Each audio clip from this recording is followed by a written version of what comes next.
close my eyes.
Olha só, horroroso o Mamal.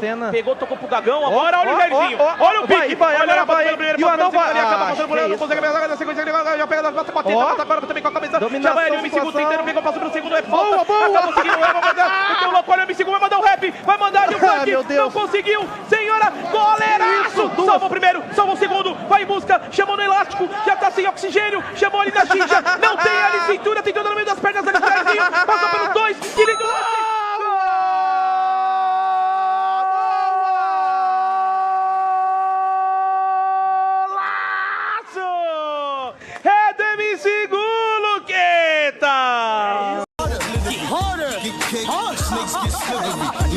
Show y'all the meaning of chivalry. Rap ruler, you can ask Buddha. Right jab like Zab Judah. Every member of my team is a shooter. Tight like a room, no room for intruder. Yes, guys, good evening. Thank you very much again for joining me tonight. I hope everyone's doing well. Big up to everyone in the house. Oh, well, we have got so much to break down and talk about tonight, haven't we? I'm knackered as well. If people don't know, I've had problems with my hip over the last few days, it coming out of place and all that. It's been horrible, but yeah, I'm okay now. The last few couple of days has been absolutely a nightmare for me. But yeah, I'm all right today. I'm not all right. I'm in a lot of pain, but we move.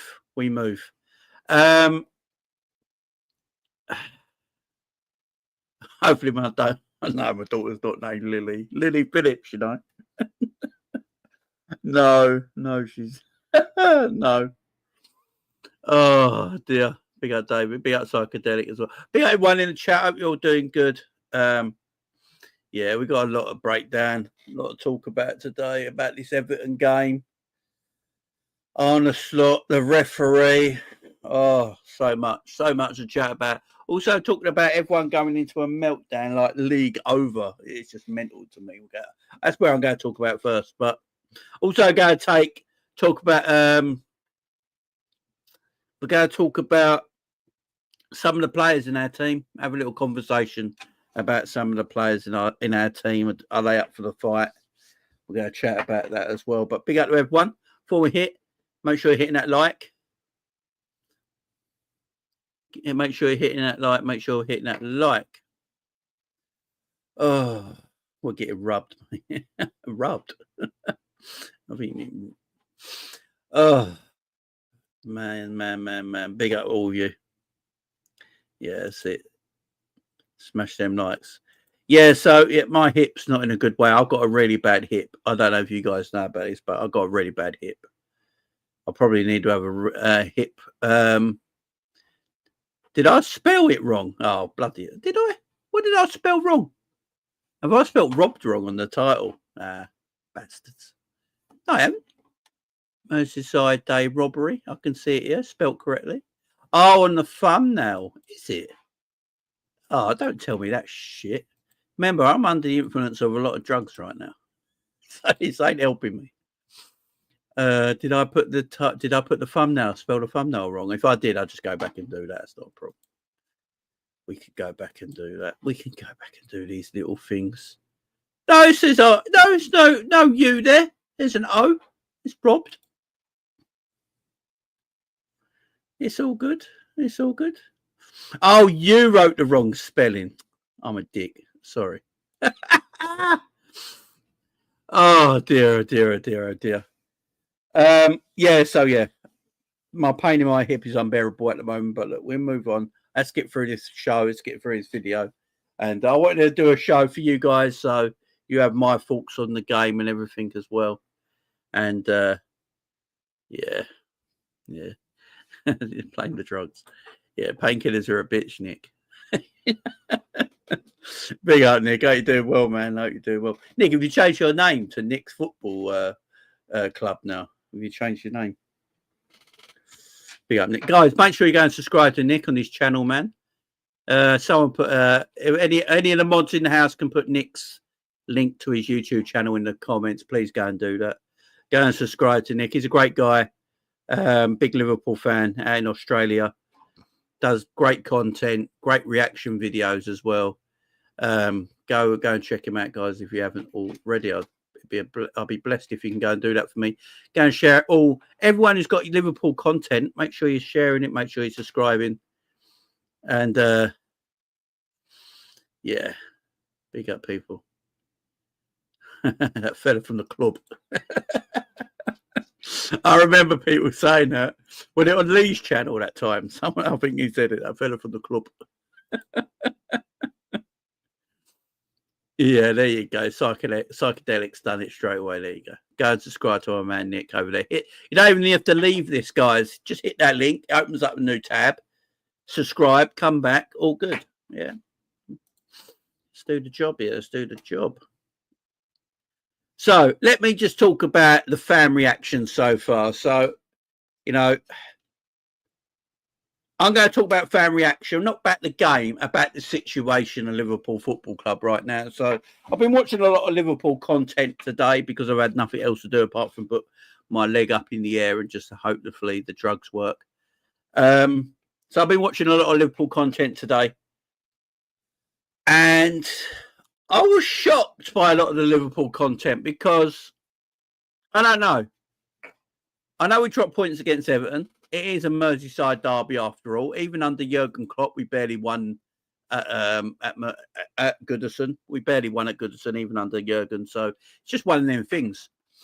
It ain't going to be the be all and end of our season. But my word, a lot of people think it is. A lot of people think it is. Everyone's like, right, that's it. Season's done. Season's done. Roll on May. Let's get the season finished now. We watching the same thing. Like, what are we doing now? You know, we're 7 points in front. Yes, it's not 9 points, which we all wanted, but it is 7 points. We're acting like it's the end of the world. Like some of the content I've seen today, I'm like, what is going on? Let me big Aussie in the chat as well. You're doing well, my friend. Hope you're doing well. Be out Colin as well. I saw you there, man. So look, here's the league table. We've got a far better goal difference and we're 7 points in front. I don't look at this moment in time, guys. Would you rather be Arsenal or would you rather be Liverpool? I know we had a poor result and a poor game against Everton because we should have won it. We should have seen the game out. I'll talk about that in a minute. But would you rather be Arsenal now or rather be Liverpool? You know, it's 7 points. All Liverpool got to do is match Arsenal's results. That's all we have to do. Yeah, exactly. And Ant said we've won twice there in the last 12 years. Exactly. You know, yes, we all wanted 9 points. I think 9 points. Do you know what it is? I think most of the fan base, and myself probably included, looks at it and go, if you've got 9 points, Arsenal with all their injuries, they're going to probably shut up shop and say, that's not gettable. 9 points isn't gettable. 7 points is gettable. That's probably how they feel, and that's probably the way we feel. So that's probably why everyone feels a bit down. But at the end of the day, if I told you in the summer that Arne Slot was going to be the new Liverpool manager, and on February the 13th, one day before Valentine's Day, Liverpool will be top of the league, 7 points clear of Arsenal, and Manchester City weren't in the Premier League title race, you'd call me a liar. That's face facts. That's face facts. If Arne Slot came in the summer, I told you 7 points in the league, Man City weren't in the title race, you'd call me a liar. The fact is where we are. I would have liked it to be 9 points. I would love to have been 9 points. Of course we would have. But I just feel like everyone's getting everyone's just getting a bit carried away with the fact, you know, Arsenal are only 7 points behind. We've got to drop 8 points. Bro, if Arsenal draw, that is a meltdown of abortions. Yeah, and this is the thing.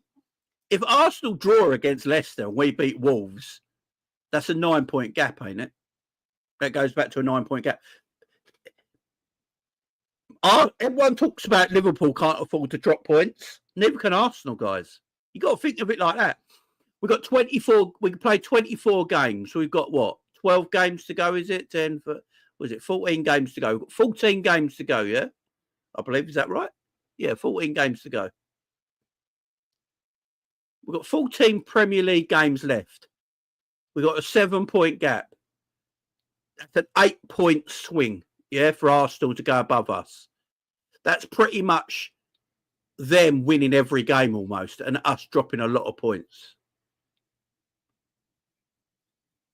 You know, if I'd take, like G-Man says it, I'd take 7 points in our next 3 games. So would I. I think we'll beat Wolves on Sunday. I think you guys in the chat probably feel the same. We've got Aston Villa on a midweek game. I don't know how that game's going to plan out. And obviously we've got Newcastle on the following weekend. I actually think we'll beat Wolves and we'll beat one of Aston Villa or Newcastle and draw the other game. Because remember, we're very hard to beat. We've only still lost one Premier League game in 24 matches. We're still very hard to beat, as are Arsenal. Yeah. So I don't see us losing many games. I see us drawing games. I don't see Arsenal losing many games, but I see Arsenal drawing games. So if you look at it in that way, Arsenal need to be perfect and Liverpool don't really need to be perfect. You know, I don't think Liverpool and Arsenal go lose that many games from now till the end of the season. I think Liverpool might lose maybe 1 or 2 more. I think Arsenal might lose 1 or 2 more. but they're going to draw a lot of games, not going to win them all because the striker problem they've got to play a young 17-year-old kid who is a good footballer, but he's got to play every week now. They've got no choice. He has to play every week. Martinelli's going to miss around 5 to 6 games. And then you've got Trossard, who's got to be a number 9 now. And Trossard has got to play every week. They haven't got a lot of rotation in that front three, especially Martinelli out as well for 5 or 6 games. So they've got not a lot of rotation there. That's hard for them to get wins every single week, guys. They've got to drop a. It's very hard for Arsenal. If Arsenal overcome that and win the Premier League, then we bottled it. That's what I'm going to say. We bottled it because Arsenal got no forwards, 7-point gap. They pretty much got to win every game. We don't have to win every game. So I'm still happy with our situation. I mean, if that happens and there's a 10-point gap, that'd be mad. Can you imagine if that does happen? Arsenal lose to Leicester and then we beat Wolves and there's a 10-point gap. So I'm not getting carried away by the result is what it is, guys. We drew the game, we threw it away. I'm getting to that in a minute. But in the bigger picture, a 7-point gap with an 8+ goal difference, when Arsenal and have struggled to score a lot of goals now without their forward line, you could make a goal difference an extra point. So it's almost like a 9-point swing. And if Liverpool throw that away, then they're our own worst enemies, It's nothing to do with anyone else. We're our own worst enemies. So I just want to reassure everyone,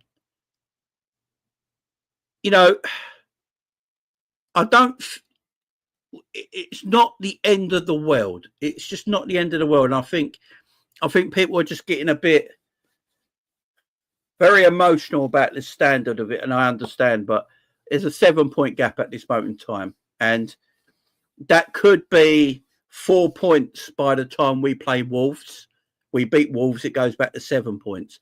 It could be just 7 points because, Leicester could beat Arsenal. It could be a draw. It could be a 6-point gap.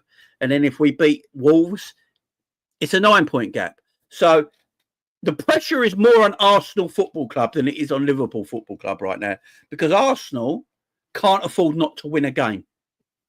If Arsenal lose or drop any more points from now to the end of the season, Liverpool have got that buffer in front of them to take advantage. So, yeah, I would. I'm quite chilled about that situation as it is right now. I just want to say that. Colin says they got to go pretty much perfect while we lose 3 this Arsenal teammate Prime City. Exactly. Look, could Arsenal win their next 3 games against Leicester, West Ham and Nottingham Forest? Yeah, of course they could. But if they do that and Liverpool just win 2 and draw 1, then it's a 6-point. It's still a gap. Do you know what I mean? So I'm not in that part of the world at the moment where I'm freaking out about Arsenal catching us. Talk to me next week. Talk to me in 2 weeks' time. And if there's a smaller gap in a week's or 2 weeks' time, then we'll have a chat about it. But as of tonight, I just want to try and chill everyone down, calm everyone down a little bit. We have a 7-point gap, same games played, and we have an 8-goal advantage over a goal difference. So I just want to, just calm everyone down a little bit. But we're going to talk about everything in the future as well. Be up, Michael. He says Arne Slot could face a 2-game, possibly more ban from the touchline should the FA decide to charge him for his marks made to referee Michael Oliver. Now, Michael Oliver yesterday. So I don't know if anyone follows me on Twitter. You would have seen my tweets yesterday. So everyone took what I said really wrong on Twitter yesterday. Yeah, I said the referee was shit. Yeah. And the referee was utter shit. We ain't going to lie about this, yeah? But I don't think the referee was the total reason that game was 2-2. I do think we have to look at ourselves in the mirror and have a look at ourselves sometimes. the referee was a joke. Don't get me wrong. The referee robbed us. I'm not going to sit here and pretend he didn't. But at the same time, I don't think our players played to a standard that deserved to win that game of football. So I think there's like we can't just completely. I'm not going to be Arsenal. I'm not an Arsenal fan. I'm not going to blame the referee for everything. I'm not blaming the referee for absolutely everything. I think the way we played was dog shit yesterday. Some of our players were dog shit yesterday and they're calling out. Arne Slot needs to be called out a little bit. All this needs to be called out.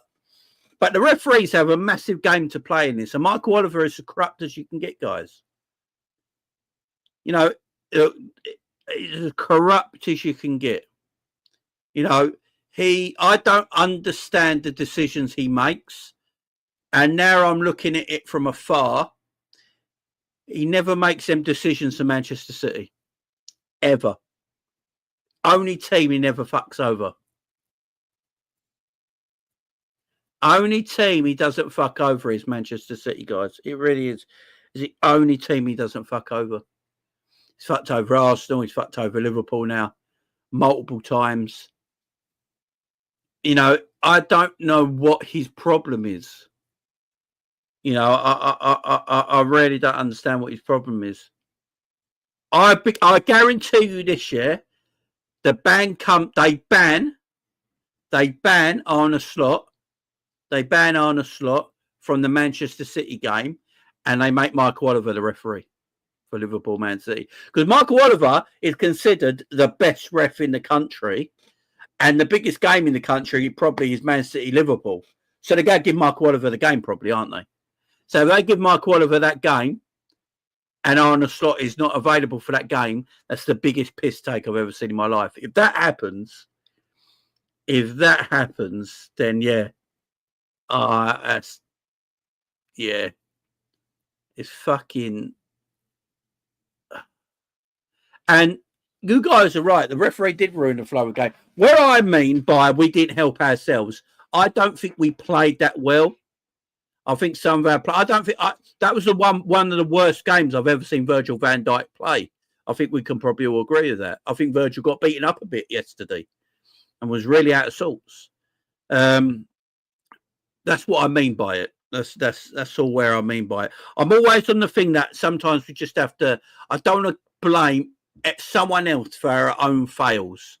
You know, like I take it personally in life, right? If I fuck up on something and I've failed at something, I can't always blame someone else for me fucking up. I have to look at myself sometimes. So I come from that point of view. So I'm not slagging our team off. I'm not sticking up for the ref. The ref was a cunt. It is what it is. But we also have to look at ourselves at the same time. Do you know what I'm saying?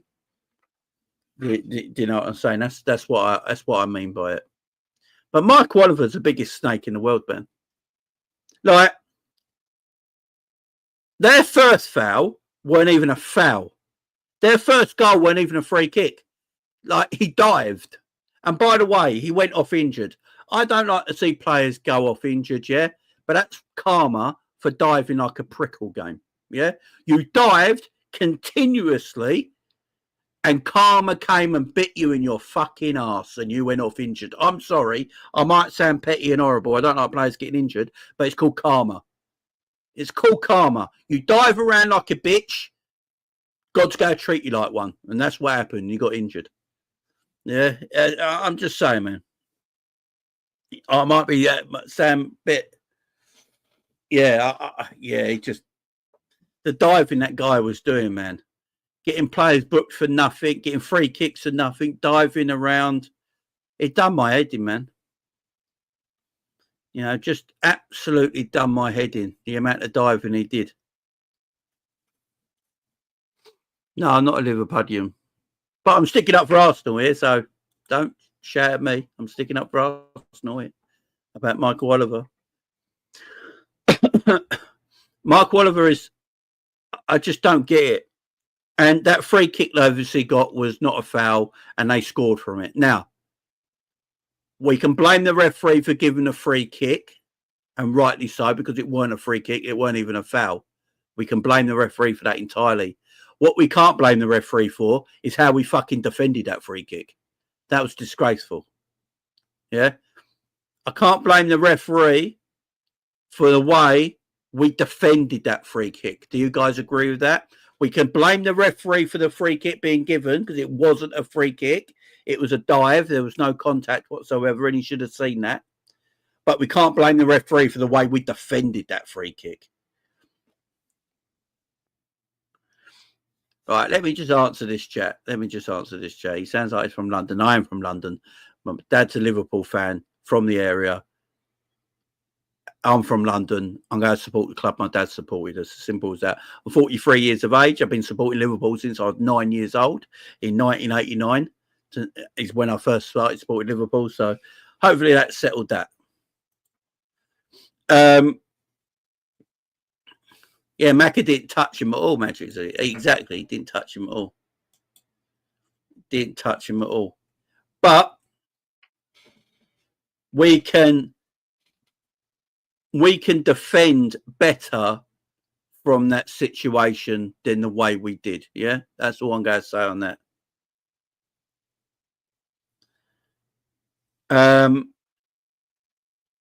Obviously, their winning goal is so. I might have to apologise on Twitter. Yeah, I probably should apologise on Twitter. I didn't think Konate was fouled. I thought Konate was quite weak. But I only saw one replay of it. Again, you've got to remember, guys, my hip had come out of place. I had to put my hip back in. I was in absolute agony on painkillers. So I weren't myself. So people have to remember this year. So I probably shouldn't have tweeted. But I didn't think Konate got fouled. And it's only today when I've watched the game back and I've seen more replay angles. And you can see he does that into Konate's back. It's a blatant free kick. You know, Konate goes to jump and he does that into Konate's back to push him forward. So it's a foul. You know, it's a free kick. Obviously, I didn't see it the first time round, being the state I was in. So I should have probably put it on Twitter. So people coming for me on Twitter, you probably have every right, but I'm just letting you know. Yeah, I fucked up there. It's a foul. It's a foul on Konate. It's 100% a foul on Konate. I just can't believe it, man. They even went back and looked at it on VAR. This is the thing. This is the problem with VAR. They are looking at it and they can take their time. We're in the 100th minute of a game and they can take as long as they need to take, yeah? Take as long as you need to take. And they're looking at it and they're like, nah, it's not a foul. Even though they've seen that in his back twice, they still say it's not a foul. Although the referee was giving him a foul for every single push in that 90 minutes. Anyone who pushed, Everton players, Liverpool players, whoever it was, anyone who was pushing, he blew for a foul. The only time he didn't blow for a foul for push was our Everton's equaliser. It's as simple as that. It's as simple as that. And then I looked at about the offside. So the offside situation, again, as I said, I weren't in my right frame of mind yesterday. I shouldn't have put it on Twitter because everyone came at me. I thought I saw what I saw. Obviously, I was high as a kite. But today, I saw it again properly. They drew the. I don't know who drew the lines, but he's got shaky hands. He drew the lines like this. Like, shaky, like that. It's like Michael J. Fox or something. Do you know? Did they employ Michael J. Fox to write the lines? I know it's a horrible joke. I do apologise. But it's like shaky all over the place. It wasn't even straight and it wasn't even at the right angle. So football pitch is played from left to right, yeah? From left to right. Then look, instead of looking at it straight on across the pitch, they're looking at it like that, at like a 45-degree angle. So they draw a line at a 45-degree angle when the pitch is played left to right. How can you draw a line at a 45-degree angle when you're playing in straight lines? Is that possible? Like, what are they doing, man? What are they doing? It's just madness to me. It's absolutely madness. I know, Gustav. I know. They use curves instead of straight lines. It's mad, ain't it? It's mad. Like, you got a bit of paper there, yeah? So one goes here and one goes here. So one goes there, one goes there, halfway line across the middle. Players are going that way, yeah? So what do? They do that to make the lines. And then and somehow go like that on a diagonal instead of just keeping it like that and giving us the view of that way. Just a side-on view. Why have they got all this money and they can't do a side-on view? I don't get it. I don't understand. It's just mad. It's just mad. And then I heard today, I didn't know about this, guys. Has anyone heard about this rule in VAR now? That they have a 5% thing in it for offside? Has anyone heard of this rule? It's new to me. So apparently their explanation about the offside is they give the VAR machine a 5% on or off thing in their machine. Yeah. They give them a 5% thing in their machine or whatever it is, their data for offside and onside. Never heard of that before till today. Never heard of that till today. It's like, when did that come into existence in VAR? Like, when did that happen? We have a 5% leniency between onside and offside. When did that happen? I've never heard VAR in all these years tell us they have a 5% leniency built into their system for on and offside and onside.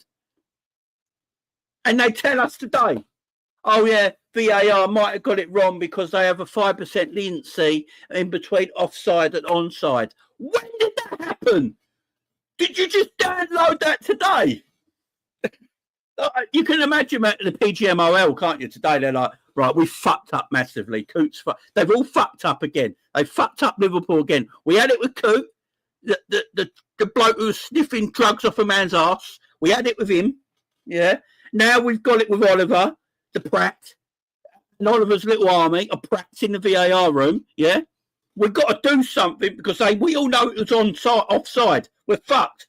What can we do, John? John, what can we do? I'm asking questions, John.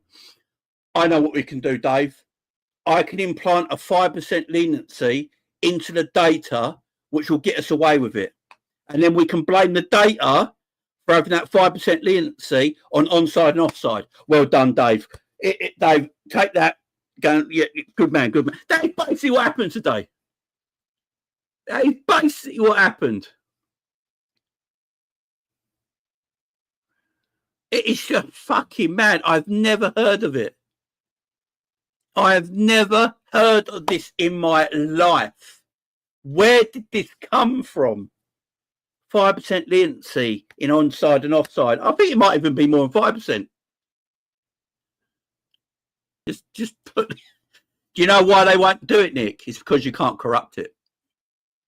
That's why, Nick. That's why we're one of the only countries in the world who haven't got it, because they can't corrupt it. They can still corrupt the way we're doing it now. Let's face it, we can all draw a line on computer. You know, I reckon my 6-year-old son can draw the VAR lines on the computer. It's not hard to do. You just explain to them what the offside rule is, and then you go, right, son. So that the attacking player, he's the last one to kick it. What was the player who's back received the ball? Where was he standing? This is onside, this is offside. All you got to do now is draw a line. And it corresponds if we're on and offside. It'd be like, sure, Dad, no problem. And you go, what angle do you want it, Dad? Because they're playing from right to left here. And you want the angle sort of straight on a side visual. So you've got a 90-degree look at it. And I'd be like, whoa, yeah, I do. Thank you very much. Right, I'll do that. It's just fucking...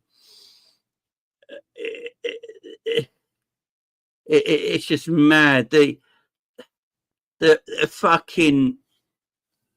It's mad that the rules that come in. We have new handball rules. You know, when the handball rule was first introduced, it was like everyone knew as a kid, right? Anywhere below the shoulder to the hand is handball. We all knew this as a kid. Handball rules are simple now. Now it's where your shirt sleeve is. What if you got short arms? So now it's where your shirt sleeve is. What if you got short arms? What if you like that? What if you got short arms? Yeah? And it hits here, right? It can't be handball because that's his shirt sleeve there, right? What's this bullshit rule? Like, literally, what are these bullshit rules they're coming out with all the time to screw clubs over? It's not just Liverpool. I'm supporting all clubs here. All clubs have got to come against these absolute frauds now and stand up for what's right. Everyone's getting screwed over. Everyone's getting screwed over. We should all stand together as 20 clubs. We're more powerful as 20 clubs than we are as one club. We should all stand together and strike. All 20 Premier League clubs should just come together and go, enough is enough. It's getting out of hand. We are done with this. We are absolutely done with it. And just go and strike. We can't make you play. Yeah, exactly. Exactly. The rules are, it's just mad. I just don't. These rules, and I said it happened to Liverpool today, so we can talk about it. It's happened to Arsenal in the last few weeks, and they spoke about it. We all need to stand together because they're fucking us over. Let's be fair here. They're fucking all over the teams, and they don't care because they're the only ones in football who aren't compliant to the rules. They're the only ones. Footballers can't swear at referees. Footballers can't talk to a referee. Footballers can't celebrate anymore. You do all that, you get fined. You can't speak out about anybody. You get fined. You get suspended. Managers can't rightly go and talk to a referee. Gets fined and suspended. Can't talk about a referee in a heated discussion in an interview straight after the game because they get fined and suspended. What do these referees do? What's Mark Oliver done? Mark Oliver went home last night and probably got a blowjob. Yeah? That's what Mark Oliver did. He didn't have to come out to the press. He didn't come out to the press to go, right, Michael, why did you give them, what did you see today that no one else saw? Because we can give you a list here that this wasn't a free kick, that wasn't a foul, that wasn't offside. What made you think it was? He got nothing about it. He just went home and got his knob felt. That's all he did. These referees are getting away with murder continuously. They are so protected. They are more... I don't know what's more protected in this country more than the referees. You are not allowed to say anything. But these referees can say anything they want and do anything they want and they get away with it. Referees can have the worst game ever, yeah? Don't have to do interviews, anything. Don't have to go to the press. Don't have to do media. Don't have to do nothing. They can say what they want to players. You think the referees are respectful to the players on the pitch? Do you reckon the referees are saying please and thank you to the referees? Or do you reckon the referees are being abrupted to the players, yeah? What happened to referees not being little bitches? What happened back in the day when referees and players could have a bit of a laugh and a bit of a banter on the pitch? What happened to that? Why are referees all little bitches now? All little jobs worth bitches. That's what they are. Every single fucking one of them. Jobs worth bitches, man. What? I'm getting sick and tired of it. All the clubs in this country should just get together and get rid of them, man. We should just all get together and get rid of these guys because they're absolutely awful. They're not helping us at all. Not just Liverpool Football Club. I'm talking about all the clubs. I'm sticking up for all the clubs here. Liverpool had it last night. Arsenal have had it. Forest have had it. Everyone's had a bit of this. They're shit. Yeah. The linesman that elbowed Robbo faced no charge. No problem. You can elbow a left back for Liverpool. Not a problem. It depends who it is, though. I mean, if he elbowed Messi or Cristiano Ronaldo, you can guarantee that linesman had been, lost his job, yeah? But because it was Robbo, it's just Robbo. It's a Scottish left back. It don't mean nothing. Do you remember after it? They blamed Robbo. Robbo had to apologise for getting elbowed in the face by a linesman. This is the world we live in, guys. A linesman elbow smashed Robbo in the face, and Robbo had to apologise for getting elbow smashed. This is the world we live in, man. This is the world we live in. Exactly. Two-hand shoves not given, play a kick in the ground next to Sobbo foul. Yeah. Like, that geezer hurt his own knee by diving. So, obviously, that same player dived for the free kick that McAllister never touched him, got a free kick. They scored from that. Then he tried it again with Szoboszlai, but he kicked the pitch and then done his own knee and broke his knee. Yeah? Yeah, these Wolves can suck dick, man. These refs can suck one. I've had enough of them, man. Again, I'm talking about my football club because it's my football club, but I'm also... I'm going to try and talk about all the clubs here. Wolves were getting left, right and centre. If I remember rightly, Wolves last season were getting fucked left, right and centre as well. If I remember last season, Wolves were getting tight. It's just, yeah, they're fucking abysmal. They're absolutely abysmal. And the fact that you got stooges sitting upstairs in an air-conditioned room with the best media in front of them can still get it wrong tells you everything you need to know. It's two things, guys. It's two things. It comes down to only two things. One, they're either terrible at their job, neglectful at their job, and they should be sacked. Or the second one is that they're corrupt. It's the only two options. You can't sit in... I could do VAR. Me and Nick could do VAR tomorrow, yeah? We could literally pay me and Nick the money, pay the others to do VAR. Put us in an air-conditioned room with all the best technology in front of us, yeah? And I can tell you right now, I'll get all the decisions correct. I can get all the decisions correct. If I'm not getting them correct, when I've got as long as I want, because remember, they don't put a time limit on this. They don't put a time limit on this. They just say, right, VAR are looking at it, they take their time, they're drawing the lines. They couldn't even tell last year if Luis Diaz was offside against Tottenham when he was 4 yards onside. That's how bad they are. So that's either neglect and they're bad at their job and they're very awful at their job and they should be sacked and given training to do their job, or they're corrupt. It's only two things. It's not a third answer. It's not a fourth answer. They're either very, very bad at their job and they need more training, which means they shouldn't be doing it, or they're corrupt. There's no other answer for this. None. It's absolutely awful, man. I'm sick of them. And this is another one. Rio fucking Ferdinand. That lisp-sounding fucking cunt. Yeah? Never be on... I can't have him on my TV ever again. He called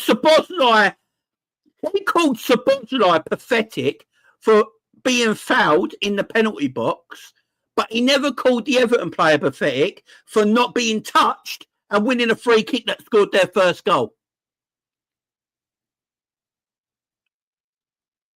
No, it's... and then he's slagging off Virgil for half hour. He was obsessed with Virgil's hair for 30 minutes. I don't know if anyone heard this. I don't know if I was hallucinating.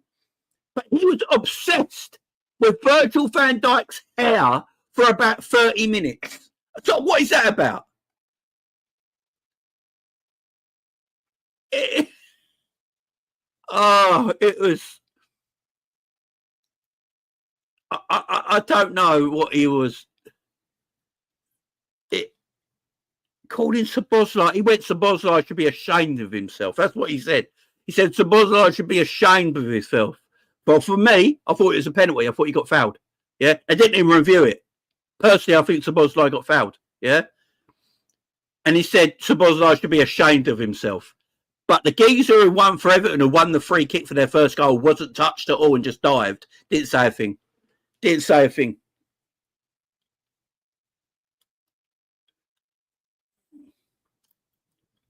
Absolute sus, as Nick says. Absolute sus, as my man Nick says. Yeah, he wanted his hair ruffled. What was that about? I thought I weren't hearing it. I thought I was hearing it. He wanted Virgil's hair ruffled. Why? What's Rio got? What? Why did you want his hair ruffled? It's just, oh. And the commentators on TNT Sport, don't get me started. Darren Fletcher was basically wearing an Everton shirt. Rio Ferdinand was basically wearing an Everton shirt. And Annie McCoist just loved football, right? But he was trying to be going with his mates. He never sort of called out Ferdinand. And he should have called him out, yeah. But he sort of just went with his mates. But my God, Darren Fletcher is one of the worst commentators I've ever heard in football. He's atrocious. Absolutely atrocious commentator. Fuck me. It was embarrassing.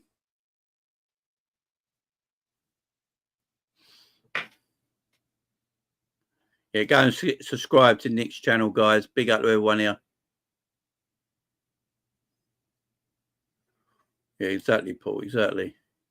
Yeah, he wanted Virgil's hair messed up, didn't he? He went on about it for about half hour. I thought, what's this obsession you got, man? Big up, Nick. You didn't have to Superman. I'm reading your comments, man. You didn't have to do that. Big up to you, man. But the PGMOL are against Arsenal and want Liverpool to win. Can't make up their minds. We've been Olivered, and it shows. Big up, Jane, everyone. We've been Olivered, you know. Oh, we've been Olivered. We've been Olivered. Oh, Oliver Twist. That's what we've been. We've been Oliver Twist. Big up, Nick, my man. You did have to do that, man. Big up to you.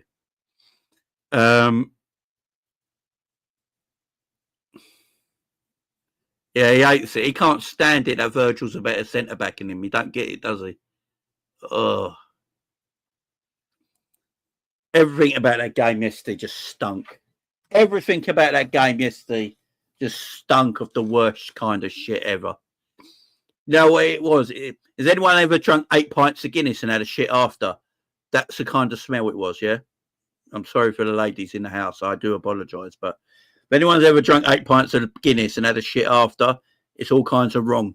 That's what that game was yesterday, yeah? That's what Everton Liverpool was yesterday in commentary. It was 8 pints of Guinness and a shit after. It was kind of wrong, man. Alex is like, yep.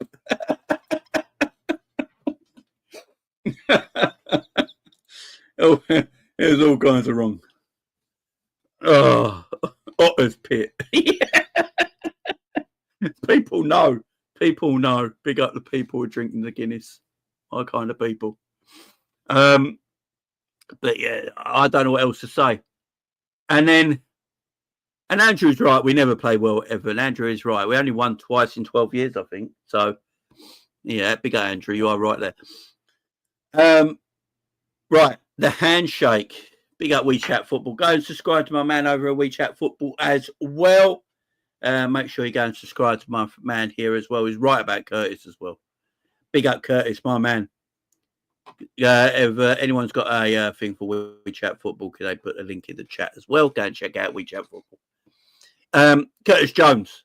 Big up my man Curtis Jones, who weren't standing for any shit. A proper red. A proper red that knows what it means. A proper fan. He didn't take no shit at the end of that game.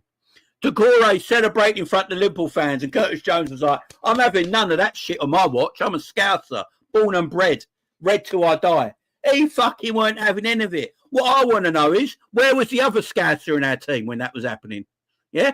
Where was the other Scouser in our team when that was happening? Why was it all up with Curtis? Yeah? Why was it all up with Curtis? Why was it all up with Curtis, man? Where's our other Scouser in that team? The other one who knows what it's about in this city. Where was he?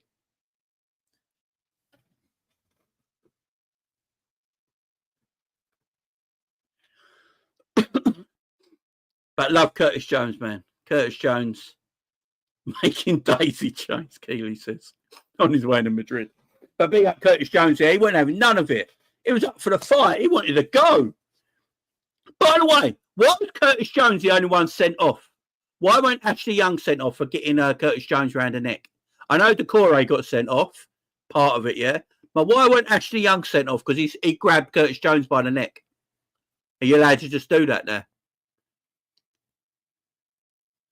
You know, why weren't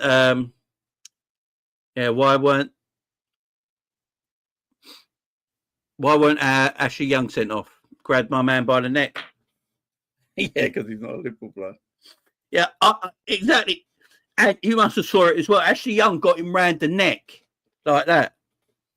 39-year-old man, you know. No red cards. Decore and Curtis Jones, I get it. I understand why they're sent off. It's bringing the game into disrepute. I've actually got no problem with the sending off, yeah, because you're bringing the game into disrepute. And both of them got even red cards, yeah.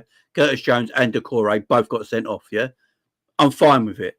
But big up my man Curtis for sticking up for the Liverpudlians in that game.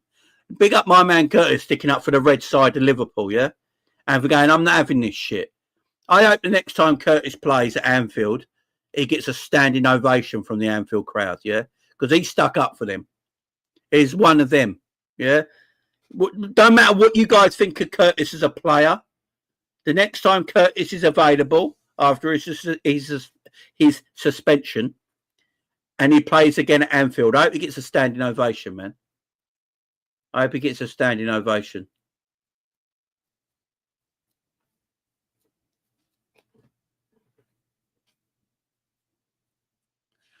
You know, because that's a proper red.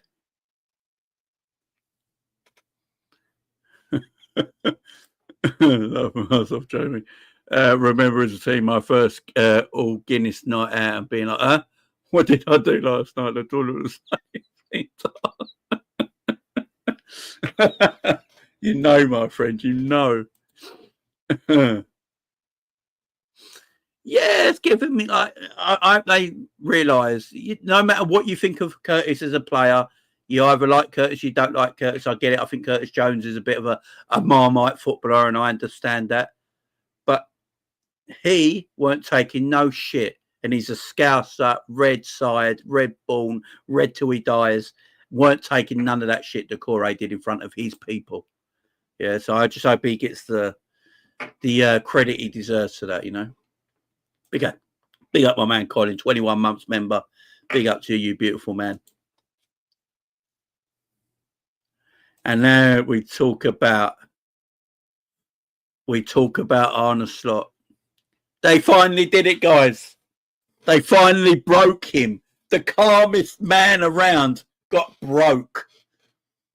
Arne Slot has been full of zen and calm since he's been at Liverpool. And he got completely broke in that Merseyside derby. He wasn't having any of this.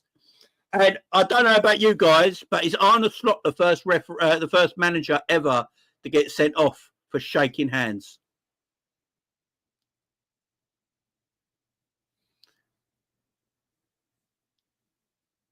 I said in my stream that the Premier League changes managers. It does. It certainly does, Nick. He was fucking fuming.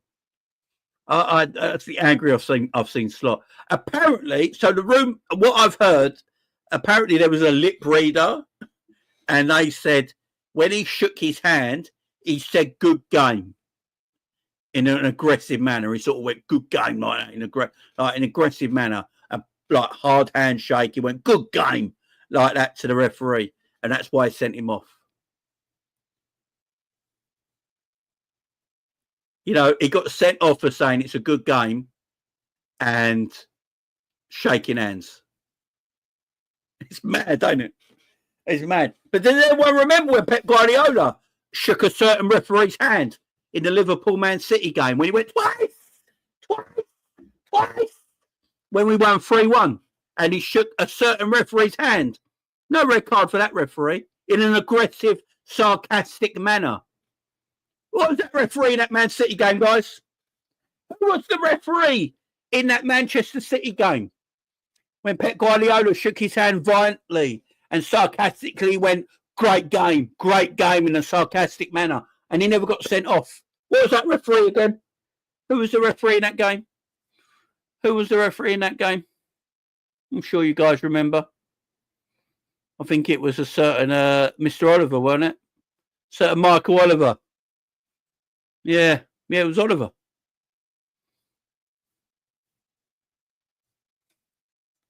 Mr. Oliver. Yes, he said fantastic performance. That's it. He went like fantastic performance, twice. Oh, you can't send off your paymaster. And this is why people think there's corruption, guys. These little things are why people think there's corruption in the game. Let me ask you guys, 150 people in the chat.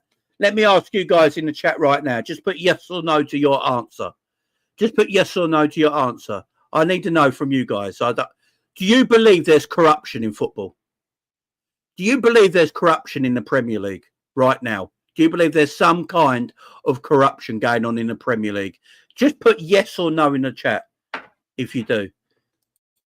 You either believe it or you don't believe it. Do you believe there's actual corruption going right on in the Premier League now?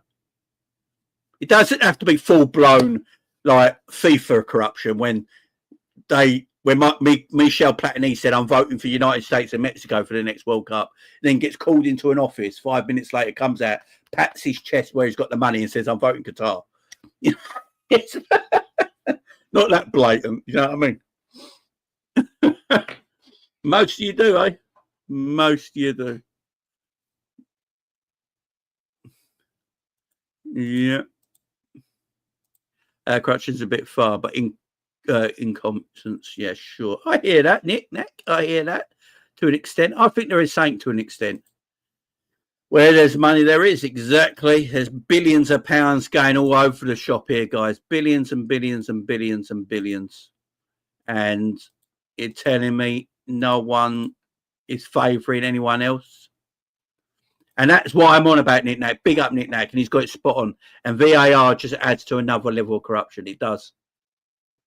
I never, ever, I don't know about you guys, but I never really spoke about corruption in the game of football before VAR came in. As soon as VAR came in and their mates were protecting their mates on the pitch and they're doing each other favours, them kind of favours, yeah. Oh, dear. I don't believe I just did that. Since then, man. It's been since then. I don't believe I just did that. It's since VAR came in. I know. I'm blaming the painkillers. Bang on, Colin. Put it this way, if we had 115 charges being League Two now, bang on, man. I agree with that. I agree. Do you know what it is, DB? It's the fact that it's the fact that because VAR exists and they don't want to hurt their friends' feelings, it just makes it look worse, don't it? And that's why people talk about it.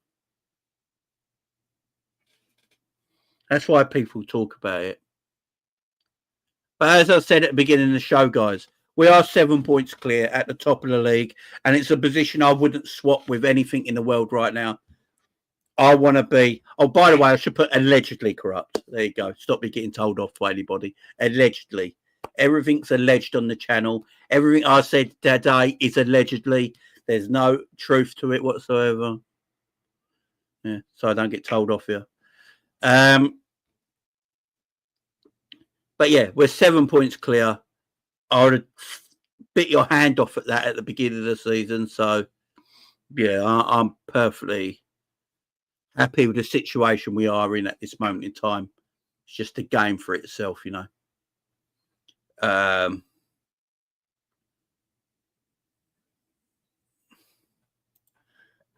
three biggest issues from the game for me was the free kick for Everton's goal, exactly. No second yellow card for Idris Gator, get that, and different referee at Oliver did, yeah. And that's why we talk about this LFC monster. This is why we talk about, like, I don't believe there's corruption. And as I said, the corruption angle was just, it's alleged, as I keep saying, and it's an angle people go down because we're watching something with our own eyes. You know, we're all sitting there watching it. 60,000 people in the stadiums are watching it every week. All around the country, we're watching these refs. And you're watching games of football and you're like, how are they getting it wrong? when you've got another chance to look at it. I can understand a referee getting things wrong with the pace of the game and the speed of the game it's played at, and referees get things wrong occasionally, yeah, because you haven't got a second chance to look at it. Do you remember that was the whole thing of VAR? Oh, the refs have now got a second chance to look at it, which means they get more of the things correct than they used to. I think the referees are worse now than before VAR. I think we get more incorrect decisions today than we did before VAR. I don't know if you guys agree with me there. I personally think it's true. I think we had less bad decisions before VAR than we do now. The decision making we get with VAR when you've got an extra pair of eyes to go back and look at it is worse than before. Just go back to the before, man. Just go back to before. I didn't mind the referee making the odd human error. Human error is allowed when you only get to see something once. You get to see a foul once, a corner once, a red card decision, a penalty. You only ever get to see it once and it's gone in your lifetime. That's it, done and over with. You either yes or no, it's human error. We're fine with it. But when you go to something where you go, right, we're taking human error out of it now. There's no such thing as human error anymore with VAR. This is the thing people don't get. We were meant to eradicate human error with VAR, but it's made it worse. We got more human error now with more eyeballs watching a decision than we did with one lonely little man who made the odd mistake. Just get rid of the shit. Get rid of the shit. That's why we're all angry. That's why every football fan up and down the country is pissed off every weekend, because you're watching a referee get a decision wrong, then they go upstairs to about 6 other people with all them eyeballs and they still get the decision wrong. But if it was just one guy and there was no VAR and it was just one guy on his own, we'd be less angry. We'd be less angry. We'd still be pissed off, but we'd be less angry because we'd understand and have some kind of understanding of his situation, that he's only one guy and he just looked at something really quickly and just got it a bit wrong. But what we don't do as people, we don't understand it when there's like 15 other people looking at an incident and they still get it wrong. That's why we use the word corruption, allegedly. That's why we use the corruption. That's why that word has gone around football in the last 3 years more than it ever has done since I've been watching the game. So they got to sort something out, man. They got to get rid of this shit. Just go back to human error. They've got goal line technology. That's all you fucking need. Goal line technology is all you need in the game of football. Let's just go back to single refereeing of the game. Let's go back to a linesman's, not assistant referees. Linesman's. You're a linesman. You're a linesman. You're a referee. You're the fourth official in case the referee gets injured. That's it. That's how the game's played. I don't need anyone else watching it. Let's go back to that, because it's fucking shit now.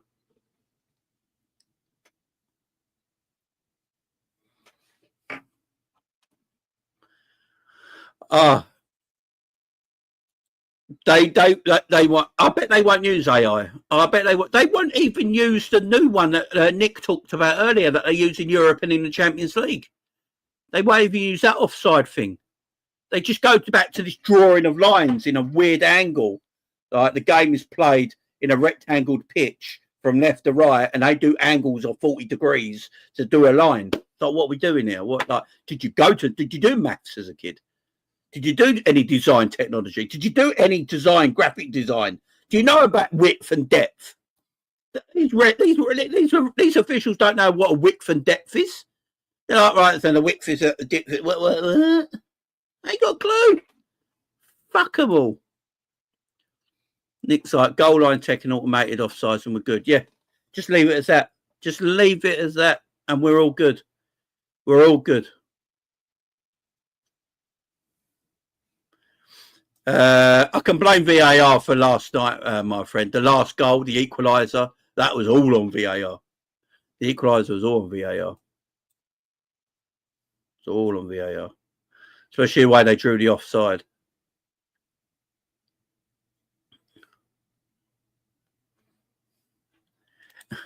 definitely loves no VAR against Leicester. Look, and that's true, right? But again, that was just a single man's, and there was a bit of an uproar after the game, but people understood it because it's just one guy watching the game, and the linesman didn't see the offside for whatever reason it is, yeah. And then the anger of that died down quite soon after the game. But if you had VAR and they still got that wrong, and they looked at that and still got it wrong, then and that's where the issue comes in, ain't it? I'm all for. I'm an older guy. I'm in my 40s. I'm all for no replay assistance at all. I just think it ruins the game. I don't think football needs. I really don't think football needs it. I don't think we need automated replays on every fucking decision in football. I really don't. We got goal line technology, which is very good, works well, apart from that one time against Aston Villa. We all remember that. But apart from that, it's worked well, like 99% of the time since it was invented. So goal line technology is good. Give me automated offsides, which the computer just does. It's got nothing to do about the people. They don't have to draw lines or all that shit. The computer does the work, right? Just give me that and we're fine. We don't need anything else. We don't need anything else.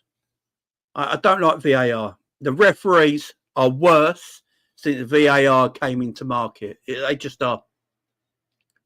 They just are. The referees are fucking terrible now.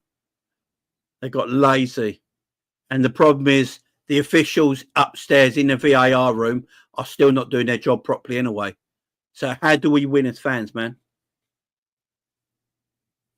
Yeah, I've been watching quite a bit of Italian football and Spanish football lately on my Big Up channel. If people ain't gone there, go and subscribe to my Big Up channel where I do all the Italian games. But yeah, offsides are done like that. Bang. Done. We move, we play.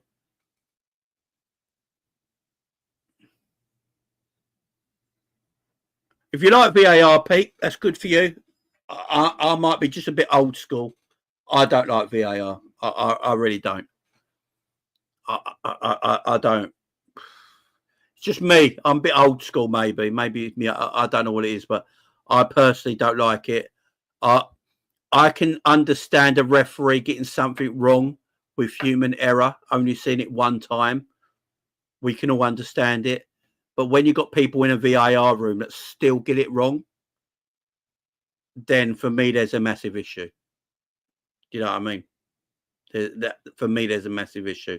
So I'm all under the understanding people want VAR, each to their own. For me, I preferred the way the game ran without VAR. If you go to do anything, just give me goal line technology and the automated offside rule, and we're good. I don't need nothing else. I don't need penalties looked at 27 million times. I don't need handballs looked at 27 million times, and then they'd get it wrong. Because what's happened is, guys, you do know why the rules have changed on offsides, penalties, and handballs in the last 3 years, guys. You do know why. Because the officials in the VAR room keep getting it wrong. And because they keep getting it wrong, they have to change the rules. That's why it keeps changing. That's why everything keeps changing. Handball rule used to be below the shoulder to the hand. Now it's shirt sleeve. What the fuck is a shirt? So if it touches your shirt sleeve, it's not handball. I mean, have you ever heard so much bullshit in your life? They've done that because they didn't know what to do with the handball rule because of VAR, because they keep getting things wrong.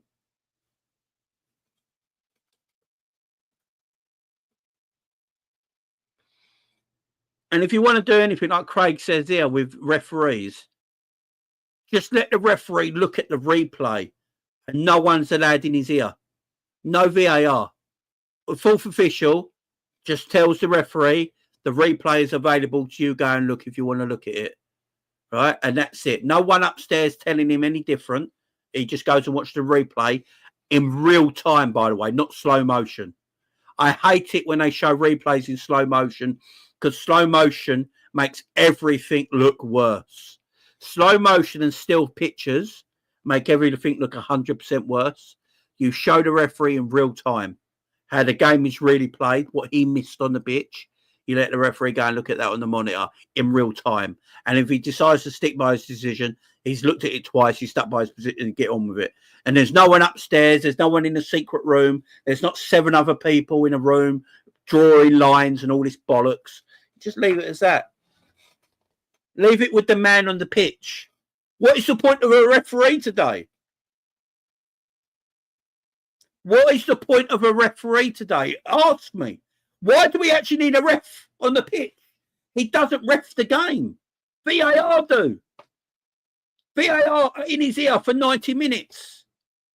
VAR want to cancel every single goal scored. They look at every goal. They've said it many times. They don't want goals being scored. They want to rule everything out. Get rid of it. Let the referee. What is the point of a ref? You might as well have the person who on the announce. You know, you might as well just have a geezer on the side of the pitch blow the whistle for half time and full time and start and kick off. That's all you need. All you need is a geezer to blow the whistle for kick off and all that. What is the point of ref on the pitch now? You know, really, what is the point of it? It's just getting fucking bollocks. And I'm sick of them showing replays in slow motion. I probably ain't going too far to ref on the pitch. You need the ref, but you guys know what I mean. They're so corrupted by the people above them that they barely ref the game. That's what I sort of mean by it. It's just, it drives me mad. It drives me mad. It does. But look, let's go on about Liverpool now. That's forget. I've got it all off my chest. I'm done. Big up Ravi in the chat as well. Yeah, big up, man. Big up, Dark Macca. Big up, man. Yeah.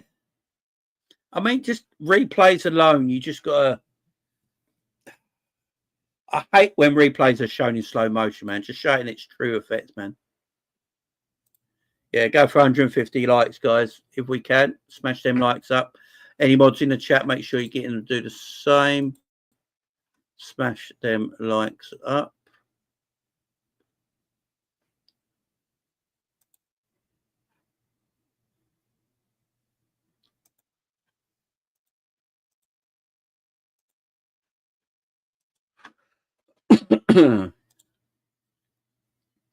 Right, guys, let's talk about.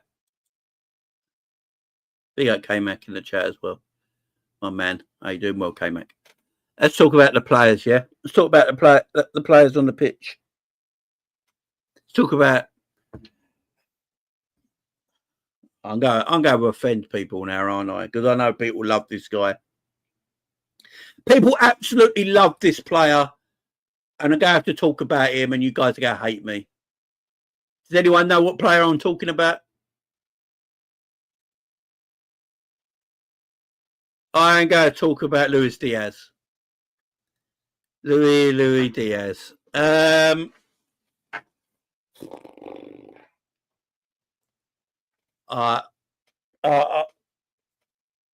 starting to lose patience with Luis Diaz, guys.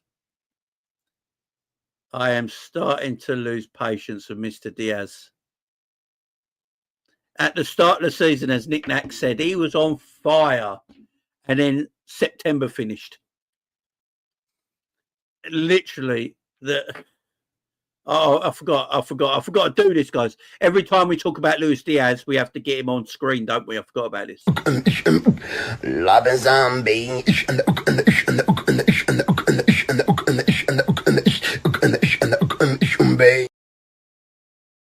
I forgot about that. Every time we talk about Luis Diaz, I have to get him on the screen. He has to have his moment.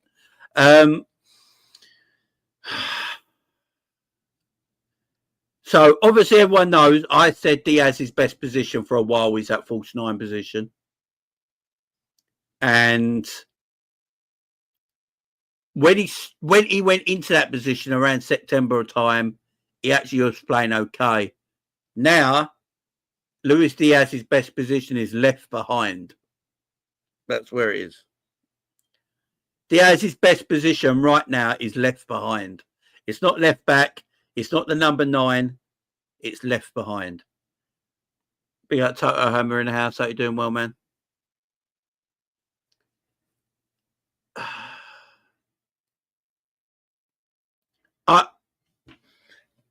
In August and September,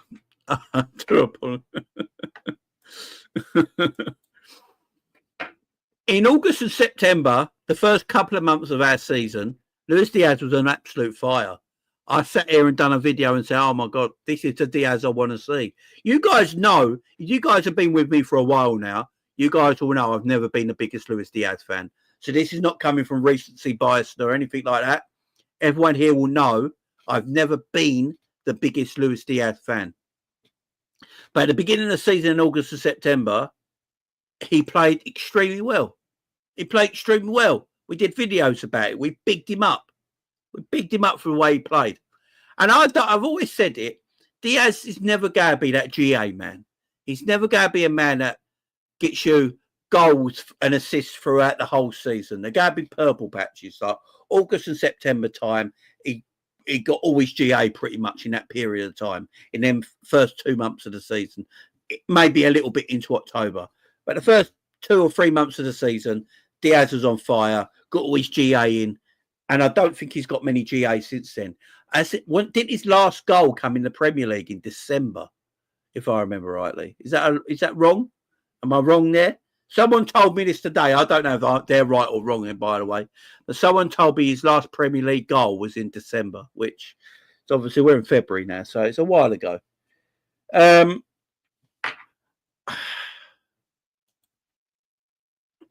It's right, is it? Okay, K-Mac.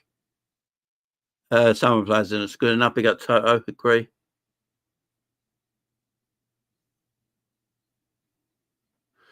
I'm not just going to talk about players from yesterday's performance, Simmer. I'm going to talk about more in majority as the season's gone on. He's not scored in 2025 yet. And I've always said he's not that GA man. He's not like a Cody Gakpo. He's not like a Mo Salah, obviously, or anything like that. I didn't expect him to be anything like that. When Luis Diaz first signed, he made Mane go into that false 9 area because he was seen as a better left winger by Jurgen Klopp. And Luis Diaz on fire when we first bought him.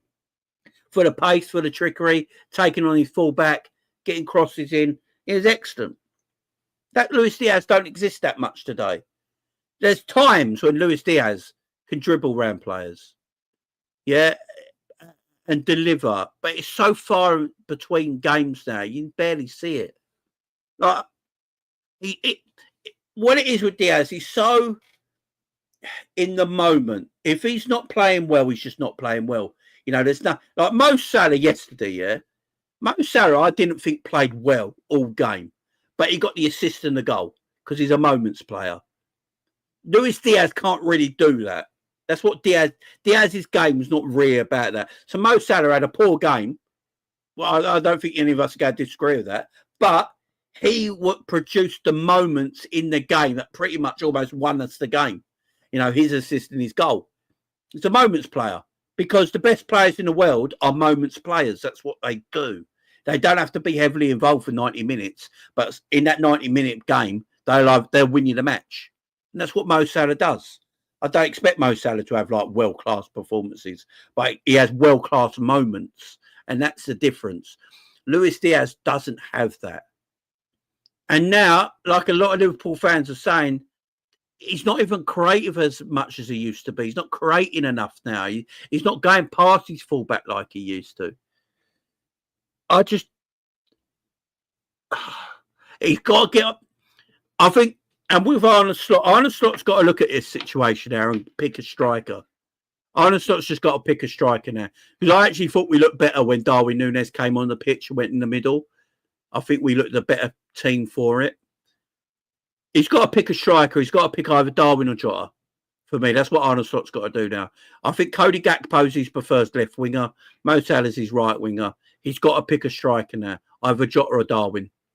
One of the two. They got to play that number 9 role. It's not working now with Diaz. You can do it maybe on the occasional appearance, but it's every week now. It's every week. and it's not quite working. So I would play Diaz on the bench as an impact sub, or play him left wing. Him and Cody swap, rotate that left wing position during games, whatever you want to do. But you've got to play number 9 now. He's got to pick. He's got to pick one. He's got to pick just one footballer there. If it's Darwin, just pick Darwin. If it's Jota, just pick Jota. Rotate him through the game. I just feel like we're missing that. Like, Darwin's not a very good goal scorer, but the one thing Darwin will give you, he will occupy centre backs. He will run at centre backs. He will make centre backs move around. Yeah, that's what he, because he's a striker. He might be not a very good striker. He might not get the goals, but his movement and the way he plays, he will occupy centre backs, which frees up other players on the pitch, especially the wingers, to do their thing. I think he's just got to pick one. Jota, he won't do that as much. He will drop a little bit deeper, but Jota's then better in the box. So you got, I think Slot's just got to look at it now and go, right, the Diaz thing going through the middle, not quite working. Just go with Darwin. I'd go with Darwin personally. I know people go eat me alive for this, but I think Darwin has made, in the last few games as well, has made better, has been better when he's come off the bench than Jota as well. I think he's been better than Jota the last while now. I really do. I don't think Jota's been that good this season. So I honestly think Darwin's performances are better than Jota's this year. Might be a mad take, whatever. I'd literally start with Darwin up front. I'd literally start with I'd literally just start with Darwin up top now to occupy them centre backs. He'll get the odd goal here and there. He ain't going to score the amount he should score. We know that, but he'll score the odd amount here and there.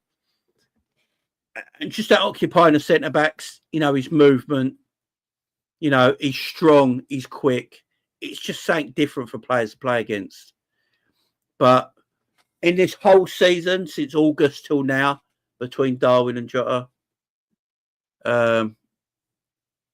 I think Darwin's probably been the better all-round player this season, which hard for me to say because I love Jota, by the way. I'm a big Jota fan, as people will know on this channel. But yeah, I think Slot's got a choice to make there. He really has. Conor Bradley. Look, I know there's big fans of Conor Bradley.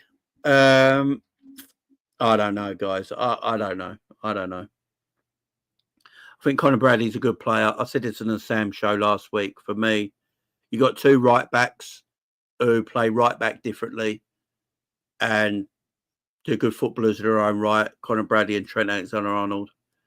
I don't know. I don't know about Conor. I think Conor was lucky not to get sent off, to be honest, when he got that yellow card. Then he fouled that player quite soon after. For me, it was a yellow card. I think Conor Bradley got away with it. That's why Slot made the change real quick. I don't think he wanted to bring Trent on. I don't think Trent was ready, but he didn't have a choice because Conor Bradley was about to see red, man. He was about to see a red card. And that's why Slot made that change with Bradley very quick, because Conor Bradley was about to get sent off. And I like Conor Bradley. I do. I like him, man. I like the guy. I agree, LFC, man. It wasn't the second yellow, but the ref wanted to send him off. You could tell. You could tell the ref. I don't think any of them were yellow cards, but the referee wanted to send Conor Bradley off. Conor Bradley could have just breathed on someone and the referee would have gave him a yellow card. You know what I mean? And that's what Slot saw. Slot looking at it and going, Conor Bradley's done really nothing wrong that much to get a yellow card today, but his referee wants to send him off. So let me just take him off the pitch. That's what I mean by it. But I like Conor Bradley. As I said, Conor Bradley's a good footballer. Him and Trent are totally 2 different right backs. They're nowhere near the same player. They do the job differently. At this moment in time, I don't think Conor Bradley's a number 1 right back choice for Liverpool. He's still a young guy maturing into his game. If Trent does leave Liverpool, I'd go and buy a right back. And then I've got him and Bradley as my 2 right backs for the future. And I'd probably get an experienced right back at a certain age to give Bradley knowing that Bradley will be that number one in the future, still playing his game, still maturing. You got two right backs who can rotate. You got to remember, Slot likes to rotate his fullbacks and his wingers a lot during games. He does it a lot. He did it at Feyenoord. He's doing it at Liverpool. So that's why he wants 6 wingers. That's why he wants 4 right backs, because they will play a lot of football. So yeah, I do like Conor Bradley, and him and Trent are just different players. But yeah, I don't blame Slot for taking him off yesterday. I don't think Slot wanted to take him off. I think Slot just knew that referee was going to send him off. You know, and it weren't Bradley's fault. It's just, he just wanted to send Bradley off, man. He didn't like him for some reason.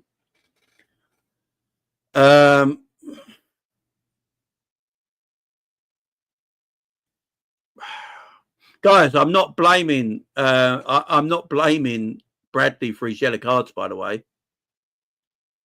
Fullbacks, I meant, keep it real, fullbacks, not right backs. Fullbacks.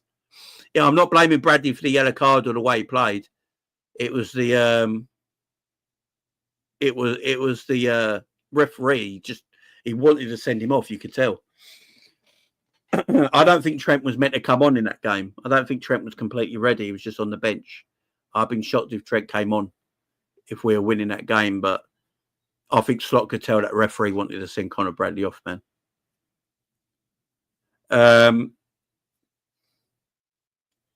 Gravenberch. That might be the worst game I've ever seen Gravenberch play. Might be the worst game I've ever seen Gravenberch play.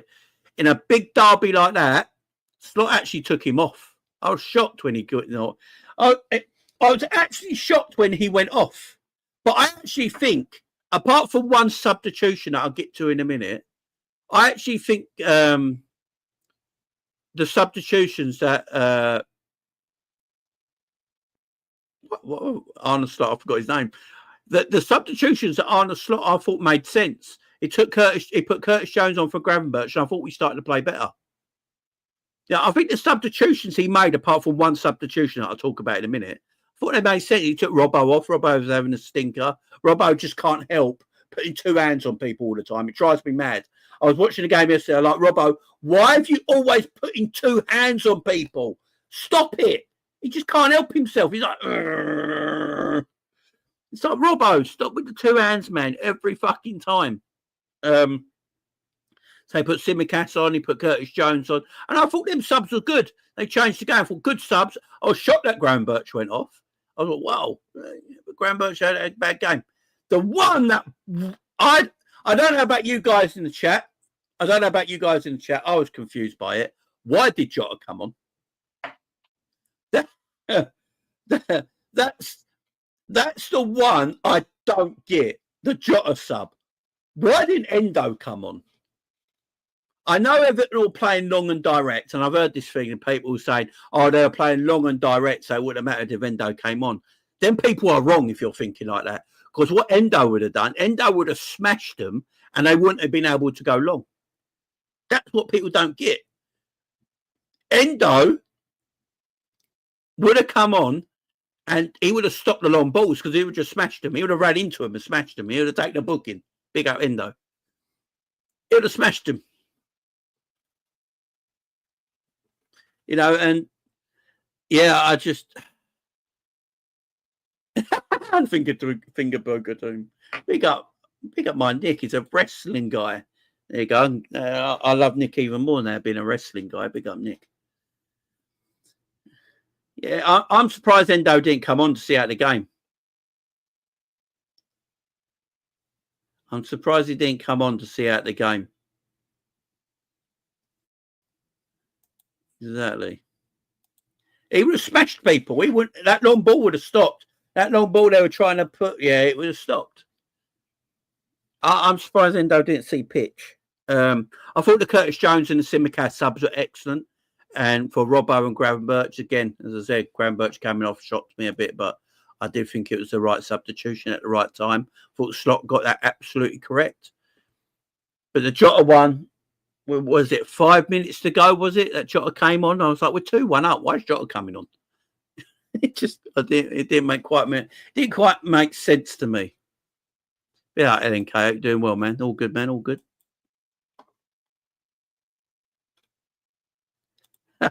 We got Nick.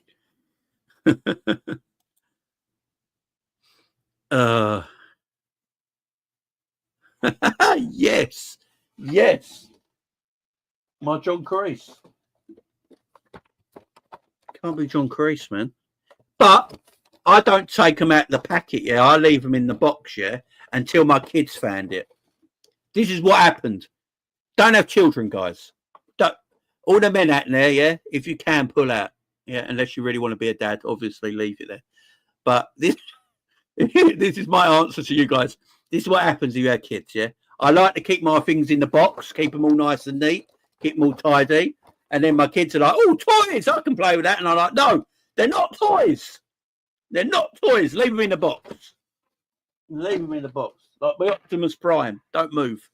Doesn't go out the box. Yeah, it doesn't come out of the box, man. But yeah, kids, man. They kill you. Trust me. And that, yeah, you know, I'm a geek, man. I'm a geek. Yeah. Only a signed Sylvester McCoy picture. Doctor Who, man. That's my doctor there. Yeah. I'm a geek. I'm a nerd. What of it? Where's all my wrestling figures?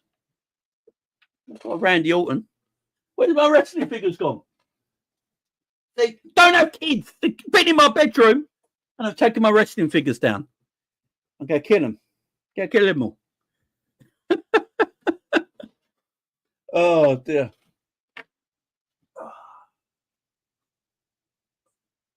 These kids, man. Tell you, they'll be the death of me. They really will. They really will.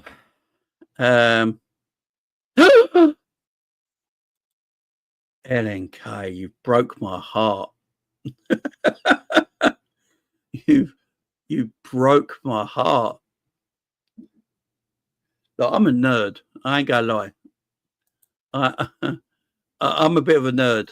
Doctor Who, Star Wars, all that shit. I'm a nerd, man. I'm a nerd. By the way, let's get back to the football. One amazing player yesterday. Hats off to him. He's been excellent all season. I think he's gone under the radar quite a lot, and that's Alexis McAllister. What a player he is. How the fuck did we buy him for 35 million? How the hell did we find out that he only cost 35 million? I don't know. What a great bit of business that was, man. What a great... It was just...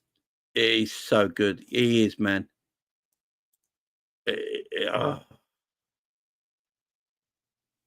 Absolutely immense. He's insane. He's a great player.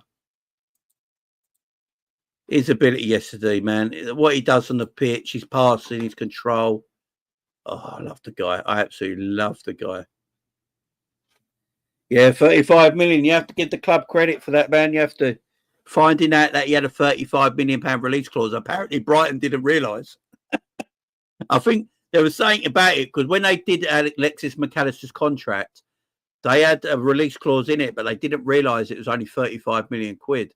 And I think at the time, they didn't realise Alexis McAllister would be this good. You know, obviously, when he went to the World Cup and he just balled out of the World Cup, and they still only had a 35 million release clause with him, and they couldn't do his new contract. And that's the time when people were sniffing around him, and Liverpool was sniffing around him, and they found out he only had a 35 million pound release contract. So Liverpool did the business and got him in before anyone else, man. No one else knew he had it. Yeah, Julian Ward was all about that. It was a Julian Ward business. It was Julian Ward's parting gift before he left.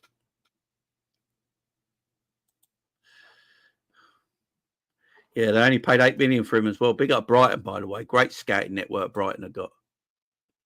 But look, McAllister, what a player he was. What a player he is, sorry. Fantastic.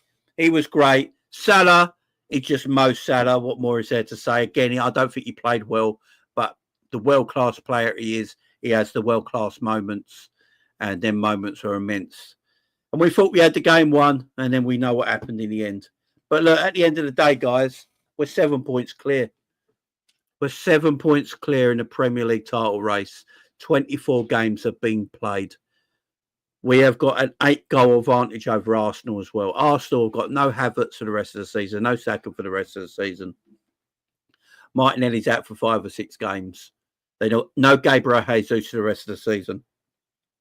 If we don't win the Premier League from here, serious bottle jobs. Honestly. If we don't win the Premier League from here when they got no Havertz, no Jesus, no Saka, Martinelli's going to be out for 5 or 6 games, and they have to rely on Trossard, a 17-year-old kid who's got to play every week, and Raheem Sterling. Then fuck it. Give them the trophy. If we lose the league with that, fucking hell. So we can still afford to drop points where Arsenal can't. So the pressure's all on Arsenal. It's not on Liverpool. Let's go and win this Premier League. Hashtag 20. Yeah, match Man United's record. It's the only thing I care about this season. You know, if we lost the League Cup final but win the Premier League, I ain't going to care. If we lost the Champions League final but won the Premier League, I might care a little bit. But it's the Premier League I want. I don't know about you guys in the chat. If we only win the Premier League this year, I'll be the happiest Liverpool fan in the world. I'll be the happiest. It's what I want. It's literally what I want is that Premier League trophy more than anything. Because Man United cannot sing about 20 times anymore. United can't sing that 20 times song, yeah? We would have equaled Man United for league trophies. We are better than Man United on trophies won in British football, and we have more European Cups than Manchester United. We are the most successful team in English football, and there's no ifs, buts about it. Go and win that 20th Premier League trophy, man. Do it in front of the fans as well. We won it in front of the fans. You know, we won the Premier League by a massive counter. Unfortunately, COVID hit and we couldn't have our fans there. I want to win the Premier League trophy. I want Virgil van Dijk to lift that Premier League trophy up at our last home game of the season in front of the Anfield 60+ thousand, screaming and singing, waving their scarves and flags in the air. Yeah, that's what we want on a beautiful spring May day. That is what we want. Give me that. Give me that. Give me that. It's all I want. And anything else that comes with it is a bonus. A League Cup comes with it, bonus, yeah? If the Champions League comes with it, it's not just a bonus. That's like a Brucey bonus, ain't it? That's massive. Yeah? Premier League, man. Give me that Premier League. You know, I'll be at the parade as well. I'm telling you right now, I've already got my hotel booked. I'll be there. Don't worry about that. We'll have meetups. I'll see you all there, yeah? I will see you all there. I will go live in the middle of the parade so everyone knows where I am. You come and meet me. How about that? How about that? If we win the Premier League trophy, I've got my hotels booked. I'll be at Liverpool. I will go live when the parade happens and you lot can come and meet me. You lot can come and meet me. No worries. Go and hang out. We'll get some beers. We'll have a laugh. We'll drink the night away. We'll have a great time. So, yeah. It's going to be good. That's all I want. Just give me that. I'm dying for it. Dying for it. Everything else will be a bonus. Look, we've got a big game on Sunday. Got to bounce back, but go and beat Wolves now. Yeah, be out, keep it real. You come and join me, man. We'll go have a party. I'm telling you, I'll be there, guys. I'll be there. I'll tell you. Yeah, big up Solo. Everyone, meet me there. I'll be in Liverpool in the parade, city centre. Don't you worry about it. I'll go live. You lot know I'm there. I'll give you my fucking. I'll tell you where I am live. Cool, come and meet me. We'll have a party. We'll get on the beers. We'll drink. We'll have a laugh. We'll have a great time. That's what's going to happen, man. I won't be hard to find, Bizzle, because what I'll do, I'll go and stand somewhere where I'll stand somewhere and make sure people can find me. You know, I'll go into an area, a certain point where everyone can find me. You know what I mean? Even if there's 1 million people in the city of Liverpool, you guys will find me. Don't worry about that. Don't you worry about that. Yes, we'll get on it, man. We'll get on it, definitely. That's what I want. So I want to finish the season, guys. I'd love to finish the season. Premier League champions, and then me being in the city of Liverpool, meeting all you guys. That's what I want. That's what I want. Having one big messy party, yeah? With all you guys here and girls here, everyone on the chat, everyone around. We meet there and we have a big messy party. Celebrate. That's how I want to finish the season, guys. I'd love that. Yeah, I'd absolutely love meeting all you guys. That'd be beautiful. Let's don't blow it exactly, Nick. That's why let's keep our fingers pray to it. Let's just do this. Hashtag 20. And on that note, guys, look, I'm out of here. It's 11:10. I'll let you guys get out of here now. It's late. Yeah, I'll be back tomorrow, guys. I should be back tomorrow. We'll have another chat. But yeah, big up you guys. Been a great show as always. Smash them likes, guys. Let's get to 150 if we could. And yeah, hashtag 20 everywhere you go, guys. Everywhere you go. Any socials, anyone's YouTube channels, just throw hashtag 20 in there, guys. It's been a blessed one. It's been a great one. Big up to every single one of you. And you know what? I'm in a good mood now. I spoke to you guys. I'm feeling good. Let's end it on this.